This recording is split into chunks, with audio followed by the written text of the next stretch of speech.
তুমি এখন যে স্ট্যাটাস দিয়েছো ডিলিট করো। তুমি এখন এই সময়? কি বলেছি শুনতে পেলে না? ডিলিট করতে বলেছি, ডিলিট করো। কেন ডিলিট করব? তোমার কি সমস্যা আমার স্ট্যাটাস নিয়ে? তুমি করবে হ্যাঁ কি না? না, আমি কিন্তু শেষবারের মতন তোমাকে বলছি, তুমি স্ট্যাটাসটা ডিলিট করবে হ্যাঁ কি না? করব না ডিলিট। তোমার সমস্যা তো, ছেড়ে দাও, সম্পর্ক থেকে বেরিয়ে যাও। রোজ রোজ আমার এই ঝামেলা অশান্তি ভালো লাগে না। আজ এটা করো না, কাল ওটা করো না। দেখো, তুমি কিন্তু আমায় কিনে রাখোনি। ঠিক বলেছো, আমি তোমাকে কিনে রাখিনি।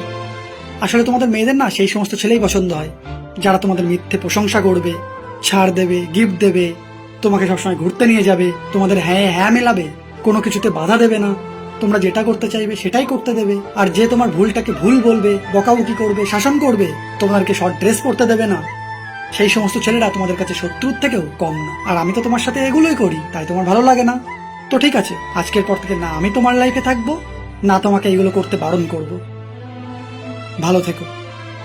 বাবা মা রেস্ট্রিকশনে রাখে ছেলে মেয়েকে, কারণ তাদের যাই আসে ছেলে মেয়ের কোনো ক্ষতি হলে। ঠিক তেমন ভাবে যে ভালোবাসে তার যাই আসে কোনটা ভুল হলো কোনটা ঠিক হলো। যার কাছে তুমি টাইম পাস তার কাছে কোনো গুরুত্ব থাকবে না তুমি কি করলে না করলে। আর যার তোমার ছোট ছোট বিষয়েও নজর থাকবে সে তো একটু বকাবকি করবেই, শাসন করবেই। তাই সত্যি ভালোবাসা আর লোক দেখানো ভালোবাসা তফাৎটা নিজেদের বোঝা উচিত।